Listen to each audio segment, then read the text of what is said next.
crazy. You know, what's worse than the shocking STD statistics is the shocking number of people who don't even know they have an STD, which when left unattended can lead to serious health consequences.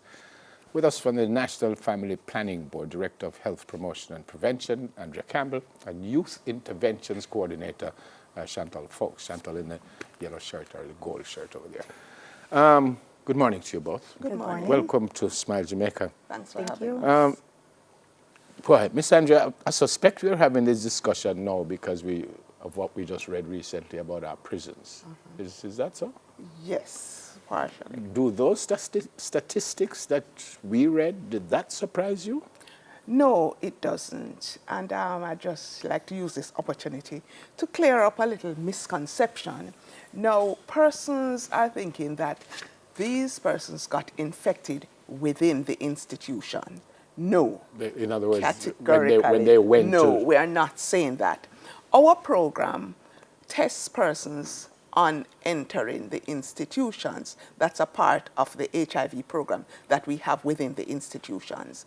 Okay? When we did the survey, we looked at behaviors prior to intervention, to going into the institutions. So hang on, sorry to jump in. So you're saying if them convict me and I go to jail, I'll do a test before I go eat? Yes, that's a part. What if I am positive when I'm going in? What you do? Yes, so we would be able to know that. We'd be able to identify that.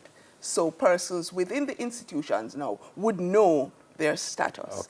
Okay. This test is not mandatory, but persons do opt for the test. Okay, so you're saying that most of what we read is not inside, they got it? Yeah, right.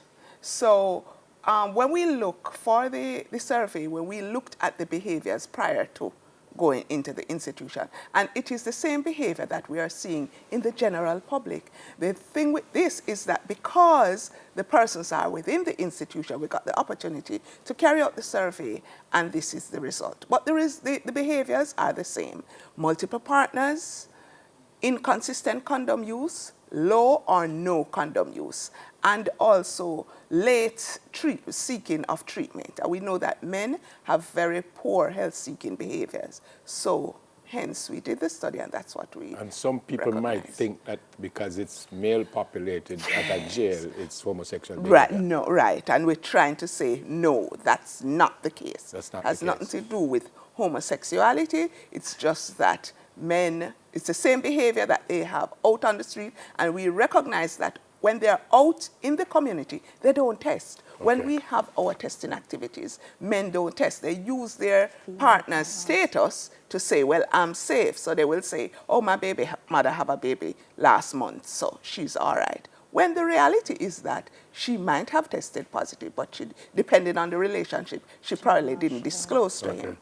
Chantal, as the youth coordinator, your role specifically would be what?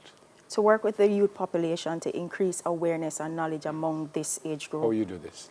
Well, we have our interventions in school and in the different communities that we work with these individuals to get them to talk about sex and talk about the different sexual behaviors that increases their risk to HIV and other STIs, and also where to seek treatment and how to start medications if found positive. That intervention is done how? So you come to St. George's College, what you do? You So, talk to the whole population, you talk to the teachers, the guidance counselors, what you do? So usually we include the entire population, but we have a set of students that we focus directly on. So usually individuals within the 7th to 9th grade, they are usually our target because we're trying to get these individuals before they quote-unquote go through the gate, right? But a part of that intervention is that we also work with the parents, with the teachers, with the security guard, and with just about anybody that comes into contact with these adolescents. Okay. What's the word? How we move forward? So, I mean, we can talk about how it bad, but how do we get it All right. better? So this month we are celebrating STI Awareness Month. Celebrating. And, well... It's an interesting word. STI Awareness Month. And what we are trying we want to put back STI on the table because persons will think that, oh, well, what's gonorrhea? you know, Yeah, but it's still normal. there. It's still, persons are still being affected by STIs, and therefore what we're saying is talk, test, and treat. So we're not just talking So- about AIDS here. No, No. we're talking about all All STIs.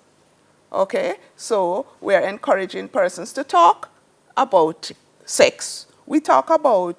We do sex a lot, but we don't talk about it. So we are encouraging persons to talk about sex, talk about the possibility of getting an STI, test for STIs, and if necessary, treat. Yeah.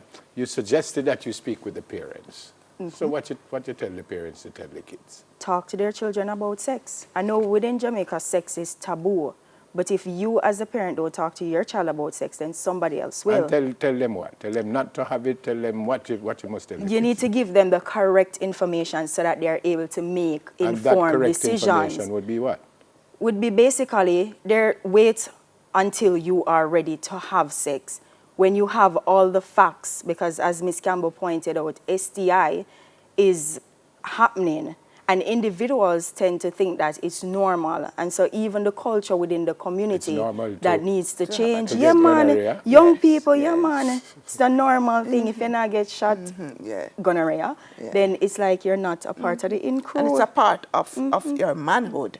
So if you don't get gonorrhea, You then know, I've not you're equal so not- You're not being girls. serious, right? Yeah. Yeah. No, Yeah. we're serious. Trust me. Yes. Light at the end of the tunnel? Yes, Yes. there is. And it's not a train coming at us? No, it's not a train. But we'll continue to educate. We'll continue to provide information, to continue to provide our services. Yeah. For, as we say, we are targeting the adolescents. So we want adolescents to be comfortable, to know where to get their information, where to access services. Okay.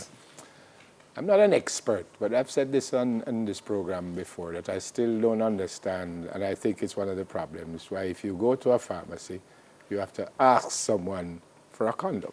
So you have to say, can I have a condom, please? Whereas you could pick up a cold medicine, you can just go up to the counter. I think the youngsters, first, them can't make anybody know that they're Yeah, having buying a sex. condom, so they just don't.